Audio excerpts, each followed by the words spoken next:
제가 스노우피크 옷을 입고서 네. 캠핑을 한번 가봤거든요. 아유, 너무 좋죠. 근데 주변 사람들이 되게 쳐다봐요. 아, 부러움의 대상이죠. 왜냐하면 캠핑 브랜드로 워낙 유명한 아이, 옷이다 그렇습니다. 보니까 이게 아웃도어를 입더라도 네. 뭔가 이제 그 캠핑 브랜드의 제일 또 좋은 브랜드니까 조금 이렇게 쳐다보시더라고요. 캠핑계 에르메스라고도 많이들 부르시는 것 같은데요. 그랬던 것 같더라고요. 네. 예.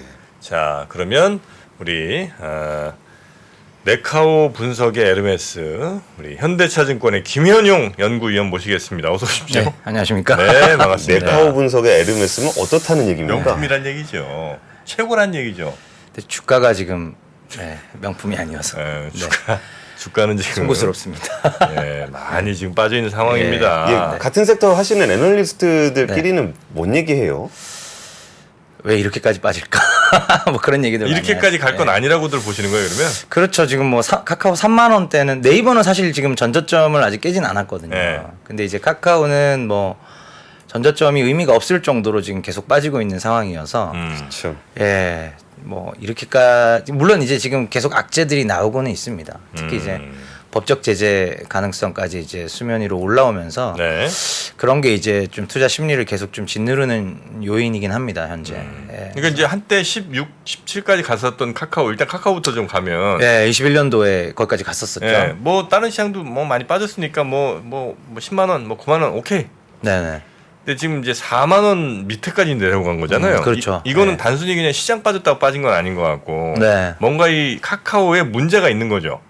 일단은 이제 예 그렇습니다. 일단은 이제 그 소위 말하는 이제 문어발식으로 자회사들을 확장해왔던 것들 이제 그런 것들에 대한 이제 반대급부로 여기저기서 조금 이제 문제가 좀 발생하고 있고요. 예를 들면 이제 실적 측면에서 본다면, 펀더멘털 측면에서 본다면은 이제 카카오 엔터테인먼트나 엔터프라이즈 같은 쪽에서 이제 적자가 좀 많이 나면서 예.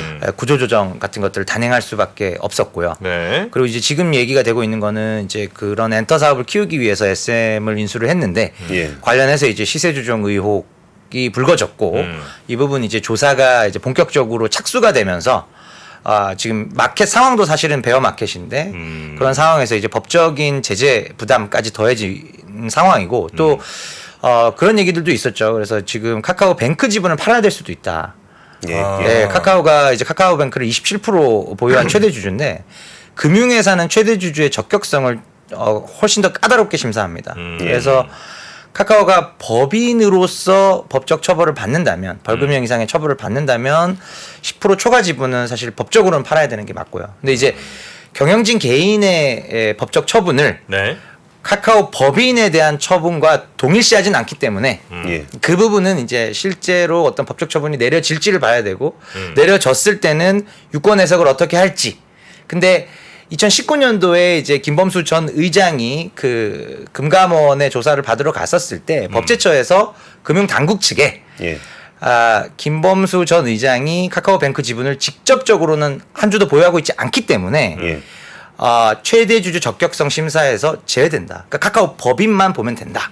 그렇죠. 예, 그런 유권 해석을 내린 바 있거든요. 네. 같은 취지로 해석해 보자면 경영진 개인에 대한 법적 처분은 카카오 법인에 대한 처분으로 직결되지는 않는다. 예, 그 정도로 현재까지는 볼 수 있어요. 그래서 카카오를 보유한 주주로서 봤을 때는 이거 이러다가 카카오뱅크 지분도 강제 매각해야 되고 그룹의 아주 중요한 핵심 부분이 일종의 일정 부분 와해 수순으로 가는 게 아닌가 그런 우려는 지금의 베어마켓하고 겹치면서 조금 언더슈팅한 그런 부분들이 있다라고 저는 이제 판단하고 있습니다. 네. 그러니까 이제 자본시장법상 주가 조작은 네. 개인하고 법인이 있을 때 양벌 규정이 있긴 있으니까 네네. 이 얘기가 나오는 거지만 카카오 김범수 의장이 처벌받는 게 곧 카카오가 처벌받는 건 아니다. 예, 맞습니다. 둘 다 받는지를 그렇죠. 확인해야 된다. 그럼요. 예, 예. 얘기고요. 그 법인이 근데 아까 처벌받을 가능성이 있다고 양벌 규정 뭐 이런 게 있다고 그러니까 양벌 규정이 있어서 둘 다 받을 수 있는 각각, 건데 예. 각각. 네. 그러니까 김범수 의장이 받는다고 바로 받는 건 아니고 네. 둘 다 받는 경우에 대주적격성 문제가 좀 있다는 건데. 맞습니다. 근데 지금 주가가 워낙 내려와서 그런데 네. 그 어닝이나 그런 그 실적 대비해서 주가 수준은 좀 어때요? 지금 이제 시총이 거의 20조가 깨졌죠. 예, 4만 원이면 이제 4.5억 주니까 약 한 18조 정도 되니까 많이 깨졌네요. 한 17조, 16조 정도 될 것 같은데. 그럼 한때 한 60조 했어요? 그 정도 갔었죠. 네이버 시총을 3일인가 4일 따라잡았었습니다. 그렇죠. 예, 기억하실 겁니다. 근데 지금 이제 올해 카카오가 버는 이익이 전년 대비 좀 줄어서 올해 5천억 정도 법니다. 대략 영업이익 기준에 약 5천억 정도이기 때문에 지금 16조, 17조 정도 가늠해 보시면 영업이익 대비로는 얼추 30배 수준까지는 내려왔어요.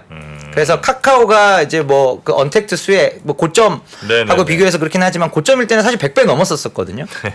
그 물론 이제 그게 오버슈팅이고 지금 이건 또 이거 나름대로 언더슈팅이라고 보는 거죠. 지금 한 30배에서 뭐 한 40배 사이 정도까지 주가가 많이 조정받은 상황이고요. 네. 이익이 사실 이제 그러면 이익이 줄어드는데 멀티플이 더 높아질 수 있는 거 아니냐 이렇게 보실 수가 있겠는데 지금 이익이 줄어드는 이유가 사실은 명확하다는 거죠. 별도 법인 톡비즈랑 뭐 포탈비즈는 이익기가 거의 없으니까요. 네. 톡비즈로 대표되는 별도 사업법인은 이익이 늘고 있어요. 그러니까 그렇죠. 별도 법인에서의 이익이나 이익 그 수익성 이런 부분들은 굉장히 견조합니다. 근데 이제 더 먼 미래를 대비하기 위해서 모빌리티 쪽이나 아니면은 뭐 카카오 헬스케어나 AI 쪽 하는 카카오 브레인이나 또 엔터 쪽도 적자 나는 게 딴 데 다 돈을 버는데 미국 법인 인수한 거, 미국 웹툰 법인 인수한 거 거기서 적자 난 거거든요. 그런 이제 미래 사업에 대한 과감한 투자 때문에 어닝이 작년 대비 좀 눌려 있다. 한 15% 정도 감익이긴 합니다. 네. 그래서 그런 부분을 감안을 해봤을 때는 어닝이 여기서 뭐 주구장창 빠진다라고 보기는 어려운 거죠. 네. 위원님 근데 네. 지금 말씀 주신 얘기 들어보면은 카카오에서 실적이 탄탄하게 나오는 별도 법인, 네. 그러니까 카카오의 이제 광고 비즈니스잖아요. 맞습니다. 근데 광고 비즈니스는 사실 그 업사이드가 네. 엄청나게 크다라고 보기가 좀 어렵잖아요. 맞습니다. 근데 그래서 미래 산업은 잘 안 되면은 네. 카카오한테 지금 어닝 문제가 아니라 멀티플을 30배 주는 게 어떻게 보세요? 본업의 캐시카우가 사실은 유지되느냐가 굉장히 중요한 문제인데 카카오 같은 경우 지금 톡비즈가 약 2조 원 정도의 매출을 일으키고 있고요. 이 가운데 절반이 커머스. 선물하기 시장은 카카오 점유율이 90% 이상입니다. 네. 이 시장에서. 그러니까 거의 독점적 지위에 가까운 커머스가 이제 약 1조고 나머지 1조가 다 광고가 아니에요. 1조 중에서 약 절반 정도는 메시징 사업입니다. 그래서 SME, 스몰 비즈니스들, 뭐 물론 중소기업도 있겠지만 아예 그냥 그런 상공인들. 레스토랑이나 점주분들 있잖아요. 소상공인들. 그런 소상공인분들이 이제 그 자기들의 비즈니스를 위해서 톡 채널, 메시징, 톡 메시지 이런 거 많이 활용하잖아요. 예. 그거 다 돈 받고 하는 거거든요. 그런 메시징 사업은 경기로부터 굉장히 둔감하고 요게 또 5천억 정도 있어요. 그러니까 사실은 광고 경기에 민감하게 움직이는 부분 비즈보드 광고 쪽은 약 6천억 정도입니다. 전체 2.1조 정도 되는 톡비즈 매출 사이즈의 약 30% 정도를 구성하고 있는 게 경기에 굉장히 민감하게 반응하는 쪽이고 네. 나머지 한 70% 가량은 상대적으로 둔감한. 그래서 메시징 사업 같은 경우에는 지금 광고 경기 뭐 잘 성장해봐야 한 자리 초반이에요. 근데 메시징 사업은 3분기에도 9에서 10% 성장했습니다. 예, 그만큼 이제 경기 둔감한 쪽에 대한 비중을 늘리려고 카카오도 계속 사업 구조를 좀 전환하고 있는 상황이고요. 네, 네, 네. 근데 이제 어떤 회사에 30배, 100배 이렇게 PER을 주려면 네. 그 회사가 앞으로도 이만큼 성장하겠다 이 꿈을 이제 줘야 되는 거잖아요. 네. 근데 이제 카카오의 지금까지의 성장은 사실 없던 무엇인가를 만들라고 빵빵 이렇게 저 새로운 시장을 막 개척하고 이랬다기보다는 사람들이 네. 평가할 때는 네네. 기존의 다른 막 시장들을 이 야금야금 잡아먹으면서 인수합병 커온 것 통해서 같은데 예. 만약에 그렇다면 지금 현재에서 더 잡아먹을 거는 조금 쉽지 않아 보이고 네네. 왜냐면 이제 뭐 정부에서도 그게 썩 좋게 보는 것 같지도 네네. 않고 그렇다면 이제 성장성이 별로 없는 회사라면 그냥 열심히 버는 거에 플러스 그냥 뭐 5배, 10배 이 정도 이제 주는 게 적정하다고 시장이 판단하지는 않을까 그래서 더 시장 예. 아래로 가지는 않을까 하는 걱정이 좀 있습니다. 그러니까 사실 시장 멀티플 자체는 낮아질 수가 있습니다. 네. 이미 많이 낮아졌고요. 네. 그러면 이제 말씀하신 대로 카카오가 어떠한 새로운 비즈니스를 보여줄 거냐. 그런 관점에서 보면은 사실 네이버보다 그런 소위 말하는 꺼리들은 예. 많이 있는 게 일단은 4분기 이르면 4분기 내로 이제 카카오 헬스케어가 본격적인 사업을 전개합니다. 파스타라는 이름의 이제 혈당 관리 솔루션 앱을 출시를 하고요. 지금 이제 미국 FDA 승인 절차 중에 있는데 이 부분 승인이 끝나게 되면은 그 미국의 기기 제조업체인 덱스콤이라는 미국 나스닥에 상장되어 있는 굉장히 큰 회사입니다. 거기가 이제 혈당 관리 기기 제조 1위 회사인데, 예. 그러니까 하드웨어 제조만 하는 회사예요. 그러다 보니까 플랫폼이나 솔루션 영향이 이제 당연히 축적된 영향이 없고, 그러다 보니까 이제 한국 및 해외 사업 파트너로 카카오 헬스케어를 선택한 거죠.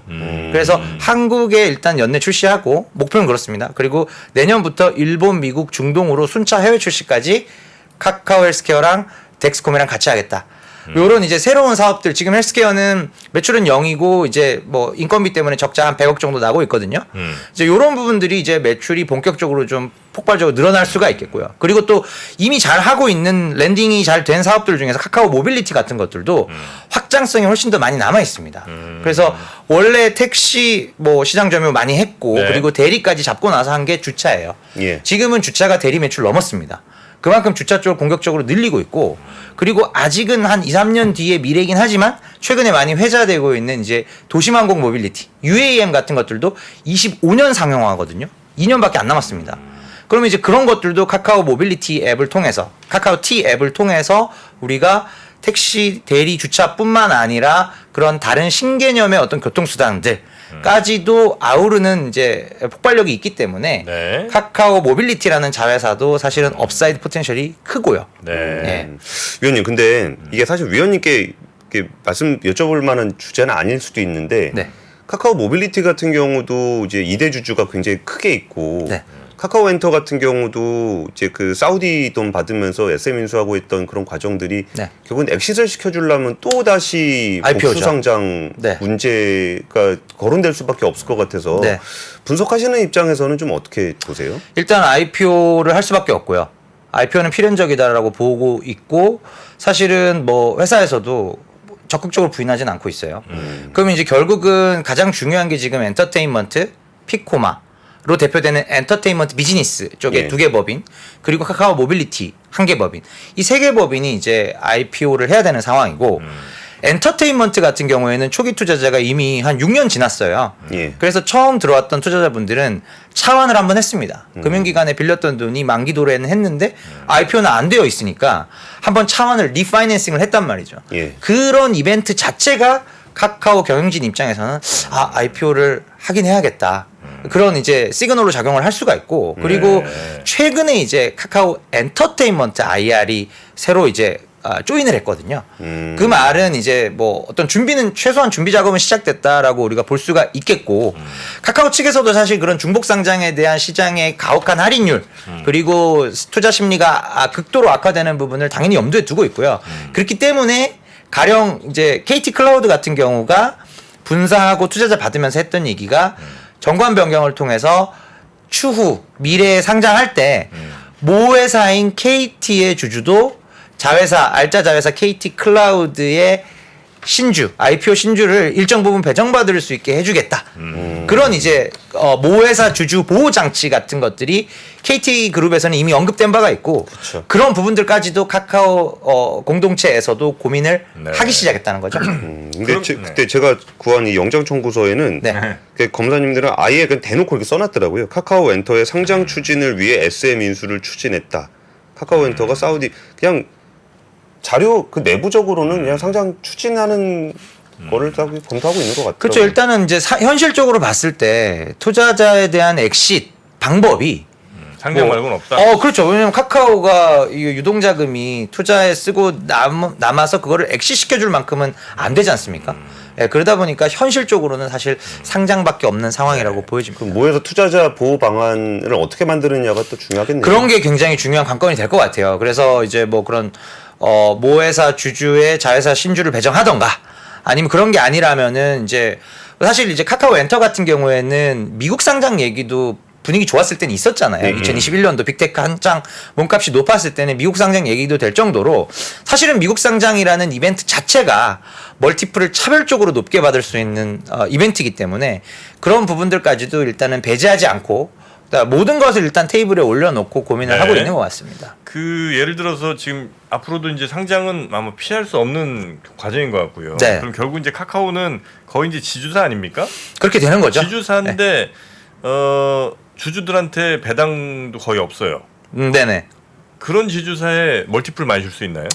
많이 못 주죠. 그래서 네. 이제 그런 언급드렸던 세 개의 자회사들이 모두 상장을 하게 되면 정말로 이제 카카오가 자회사에 대해서 일반 지주사들이 받는 할인율 보통 뭐 70% 가깝죠. 거의 한 60에서 70% 사이에 저런 그런 이제 가혹한 할인율을 적용을 받을 수밖에 없고요. 근데 실제로 지금 이제 SOTP로 프라이싱을 해보면 상장 자회사 이제 뱅크나 페이 이미 상장이 되어 있지 않습니까? 게임주도 그렇고 예. 그런 상장 자회사들은 거의 60에서 65% 할인을 하고 비상장 자회사만 30% 정도 할인을 했을 때 물론 이제 엔터테인먼트 비즈니스 워낙 크니까 그거의 가치를 얼마로 보느냐에 따라서 좀 유동적이겠지만 그래도 한 6만 원 선 정도는 카카오 주가 기준으로 6만 원에서 제가 뭐 6만 4천 원으로 자료에서도 그렇게 언급드린 바 있는데 네. 한 6만 원 선 이상은 충분히 업사이드가 있다.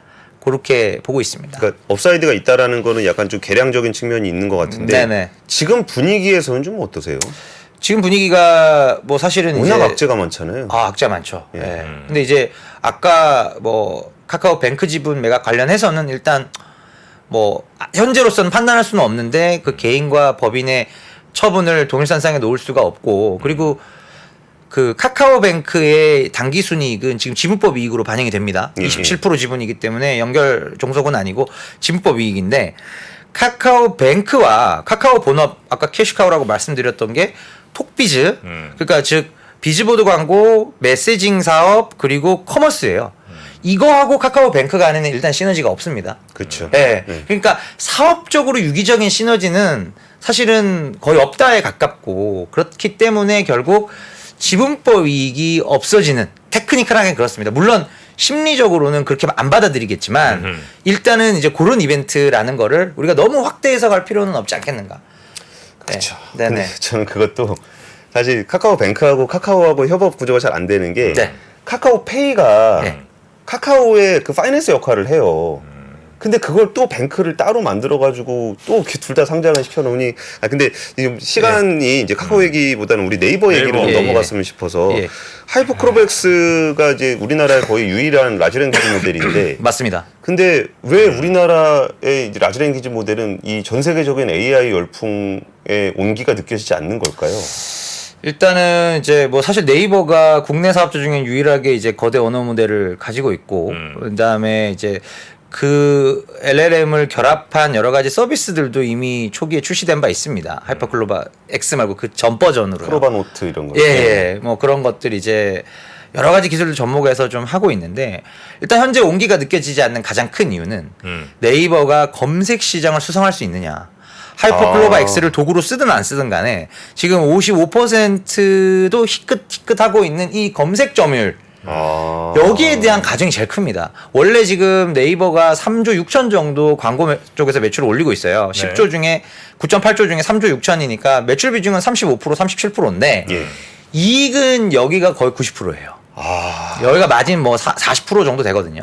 커머스 합해서 34% 나오니까 네. 커머스 쪽 마진 낮은 거 감안해 보시면은 여기 마진이 거의 한 40% 나옵니다. 근데 만약에 지금 55%까지 밀렸는데 구글이 한 37% 돼요 이제. 네.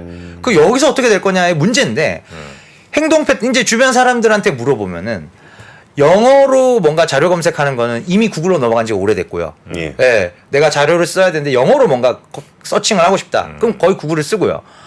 한글로 검색을 하는 것들은 그러니까 쇼핑 말고 진짜 검색을 할 때 예. 한글로 하는 것들은 네이버를 많이 썼었어요. 맛집.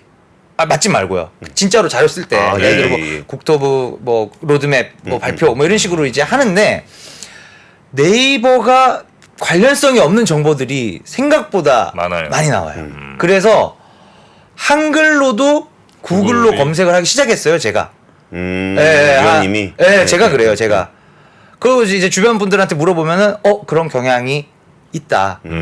젊은 분들일수록 더더욱 어떻게 보면 제가 좀 늦게 넘어온 걸 수도 있는데 저도 어느 순간 그걸 깨달았거든요. 왜 이렇게 관련성 없는 정보들이 많이 네, 나오지? 네, 네, 네. 쇼핑 쪽에 너무 집중을 하다 보니까 그런 부분들이 좀 있어요. 맞아요. 예. 그 네이버 자료는 이렇게 우리나라 사람들이 그냥 써놓은 자료가 먼저 나오는 경우가 되게 많아요. 네. 원출처가 안 나오고 네. 그냥 우리나라 사람들 뭐 블로그에 써놓은 걸 뭐 그런 거 많습니다. 자기들 서비스 것들을 좀 위로 올리다 보니까 원문을 찾으려면 네. 구글을 또 쓰게 네. 되더라고요. 그러니까 예를 들어 IPTV 시장이 궁금한데 IPTV 시장 이렇게 한글로 치면은 뭐 이제 뭐 결합하면 65만 원을 준다는 그거밖에 안 나오는 거예요. 아 맞아. 네. 정말 나는 IPTV 시장이 궁금한데 그럼 이제 구글로 가서 칠 수밖에 없다는 겁니다. 한글로. IPTV 시장 자세히 알려드릴게요. 이런 블로그 제목이 막 나오고. 뭐 그럼 그보다 더 앞에 결합하면 아니, 65만 원 광고 할인. 쭉 있고요. 네, 카드 네. 결합하면 얼마 할인. 그래서 이제 네이버에 대한 우려는 거기서 출발하는 것 같아요. 네. 네. 이모티콘 왜냐면 막 이건 꼭 사야 돼. 뭐 이런 거. 캐시카우가 너무나 견고했거든요. 네이버는 지금도 견고하다가 맞습니다. 근데 이게 만약에 55%에서 네이버 50, 구글 40 이렇게 올라가 버리면 이거 진짜 얘기가 달라지거든요. 네. 그러니까 60에 35 여기까지만 해도 표정 관리가 됐는데 예. 이게 55에 38 이렇게 되니까 지금 표정 관리 안 되는 거예요. 네, 이게 사실은 가장 핵심입니다. 쇼핑은 어떻게 보세요? 쇼핑 쿠팡하고의 대결. 쇼핑은 되게 좋고 쿠팡하고 물론 경쟁합니다만 어떻게 보면은 네이버 쿠팡 외에 나머지 사업자들이 점유율을 잃는 그림이고 쿠팡의 생태계가 좋다. 나는 빠른 배송과 뭐 적당한 뭐 요새 쿠팡 플레이도 많이들 보시잖아요. 예. 그런 게 좋으면 쿠팡 가시는 거고요. 특히 배송. 네이버는 어떤 배송도 물론 강화를 하고 있지만 그런 것보다는 내가 웹툰 쿠키도 굽고 싶고 티빙도 낮은 버전으로 좀 보고 싶고 여러 가지 내가 멤버십. 그 네이버 멤버십 안에서 얻을 수 있는 혜택. 쇼핑할 때 5% 적립도 따박따박 해주잖아요. 그런 나는 베네핏이 좋다. 그러면 네이버로 가는 거거든요. 그래서 네이버 쿠팡 큰 틀에서 경쟁하는 건 맞지만 시장 약간은 세그멘티드 되어 있기 때문에 둘 다 좋다가 맞습니다. 그래서 네이버는 지금 국내 쪽도 시장 아웃그로우 하고 있고 또 연초에 인수 완료했던 이제 포시마크 미국 예. 쪽도 어찌됐건 이제 수치 수수료율이 훨씬 높은 비즈니스인데 네. 20%로 그쪽이 이제 그 거래액을 애드업 시켜주고 있기 때문에 네. 네이버 쇼핑 쪽은 지금 분위기 좋습니다. 네이버도 좋고 쿠팡도 좋다 그러니까 정영진 말고 정용진 부회장님이 슬퍼하시겠네요. 그러니까 양사 외에는 안 좋아요 지금. 그래서 그 밑에 있는 쓱이나 이제 11번가 그 다음이 뭐 카카오 커머스 요 정도가 이제 3, 4, 5위권이거든요. 뭐 이들은 사실은 이제 점유율이 뚜렷하게 늘어나는 그림이 안 나오고 있습니다. 예. 야, 근데 우리 김현웅 위원의 말씀을 듣고 이거는 카카오 사란 얘기다, 이건 네이버 사란 얘기다라고 이해하실 정도면 투자를 그만두시는 게 맞습니다. 아니, 그 정도 이해력이면 투자 그만해. 네, 그건 제가 말씀드리지. 어떻게 이 내용을 그렇게 받아들이지? 전혀 반대로 들은 것 같은데. 어떤 거요? 아니, 그러니까 지금 이게 말씀해주신 내용을 네. 이건 이제 카카오 사란 얘기다 이렇게 이해를 하시더라고요. 예. 카카오 광고하러 왔다. 야, 그 정도면 투자는 안 하시는 게 맞지 않나 생각을 그쵸. 이제 살짝 해봅니다. 예. 그 네이버의 인공지능 기술 수준은 좀 어떻게 보세요? 일단은 뭐 LLM을 갖고 있는 사업자가 아시아에서 몇 개 없고, 그쵸. 예. 그래서 AI 기술력 자체는 뭐 솔직히 카카오하고 비교하기 민망한, 그러니까 훨씬 위에 있다라고 보는 게 맞겠죠. 그렇죠. 예. 기술의 개발 업력도 그렇고 네이버 그 랩스라는 싱크탱크를 통해서 지금까지 쏟아부은 돈의 규모도 카카오하고는 결이 많이 다르고요. 예, 실전 서비스를 운영해본 경험 뭐 이런 것들이 사실은 네이버가 훨씬 앞서 있다고 보는 게 맞습니다. 다만 이제 이를 결합한 구체적인 이제 B2C 서비스를 어떻게 랜딩할 거냐 네. 이 부분은 약간 다른 이슈죠. 이 부분에서 카카오가 자신 있어 하는 거예요. 우리 뭐 GPT 갖다 써도 되고 우리도 카카오 자체도 LLM 개발하고 있는데 LLM이 나왔을 때는 우리가 B2C 일반 커스터머향으로 플랫폼에 실어서 확산시키는 건 우리가 더 잘할 자신 있다. 기술은 없어도 마케팅은 잘한다. 톡이 있잖아요. 그래서 이제 그런 부분들이 카카오의 이제 강점으로 보고 있습니다. 그 다음 주에 네이버 실적 발표되면은 좀 어떤 부분 눈여겨보면 좋을까요? 일단 네이버는 실적이 지금 괜찮을 것으로 뭐 전년 동기 대비 이익이 최소한 줄어들지는 않는 그림으로 보고 있고요. 네. 실적이 좀 안도하는 수준으로 나와주면 좀 탑라인 그로스도 10% 후반 정도 나오거든요. 그래서 실적이 좀 안도하는 그림으로 나와주면은 뭐 네이버 같은 경우는 전저점 깨지 않았으니까 뭐 투심도 좀 많이 호전이 되지 않을까. 그렇게 생각을 하고 있고요. 네. 네이버는 결국은 실적과 AI 보고 가는 거예요. 그래서 그런 모멘텀이 될 만한 거리들은 별로 없습니다. 실적과 AI. 요거 이제 AI는 이제 검색과 연동이 되겠죠. 그래서 그거 카카오는 사실 실적으로 접근하기는 어렵고요. 여러 가지 악재들이 있는 상황이지만 일단 그 헬스케어 쪽 아까 카카오 헬스케어 쪽에서의 모멘텀 그리고 이제 내년도에 엔터 IPO 준비하는 부분들이 사실은 이제 주가의 자극제가 될 수 있겠죠. 또 어떻게 다른 나라도 뭐 구글이나 이런 데가 가격 그렇게 많이 빠지지 않았잖아요. 우리 3분의 1 토막나네요 거의. 사실은 구글이나 메타 플랫폼 같은 경우는 훨씬 더 많이 빠지고 반등이 많이 나온 겁니다. 3분의 1 토막도 났었어요? 메타 플랫폼 3분의 1 더 났는데요. 아 그래요? 네, 300불에서 80불인가 90불이 저점일 겁니다. 메타는 네, 미리 3토막 두드려 맞고 토막 두드려 네, 90불가 썼네요. 그럼요. 두드려 맞고 2배 오른 거예요. 아 그래요? 네. 300불, 90불, 네, 90불, 200불, 네, 뭐 그렇게 된 거거든요. 아. 네. 그러니까 그건 거죠. 네, 그들은 이제 가격 등락폭이 없다 보니까 두드려 맞고 이제 다시. 가파르게 리바운드가 된 거고 이제 우리는 보니까 이제 저점을 찍고 네이버 같은 경우 한 25% 반등까지도 나왔었는데 뭐 거기서 이제 다시 베어마켓으로 가니까 충분한 반등이 안 된 상태에서 다시 이제 내려온 거죠. 네. 네이버가 지금 17만 8천 원 네. 수준이고요. 카카오는 4만 원 밑으로 떨어진. 그다음 사실 카카오를 아마 개인 투자자분들이 정말 많이 갖고 계실 텐데. 근데 뭐 제 시간은 아닌데 제가 네. 카카오에다가 쓴소리를 하나 하자면은 네. 메타는 뭔가 비전이라든지 메타버스라든지 미래를 위한 투자들을 꽤 많이 했어요. 그렇죠. 근데 카카오는 정말 카카오가 테크 기업이라고 할 수 있는 기술이 있냐라고 한다면은 사실 그런 부분들이 좀 많이 약해요. 기술보다는 좀 이렇게 그쵸, 마케팅, 네. 서비스 이쪽으로 맞습니다. 하다 보니까 예. 업력도 그렇고 이제 축적된 기술 자체가 그러니까 카카오는 M&A를 통해서 커온 회사예요. 예, 다음에서 뭐 카카오 됐다가 로엔 인수하면서 어닝 늘리고 또 그런 식으로 이제 커 왔거든요. 네네네. 자 오늘 이제 또 장이 시작할 시간이 거의 다 돼서 오늘 우리 카카오 네이버 이야기는 요 정도로 좀 정리를 좀 해야 될 것 같은데요. 오늘 아마 방송 들으신 분들은 이 두 우리나라 어쨌든 이제 플랫폼 회사 두 회사 제일 큰 회사인데 네. 그렇죠.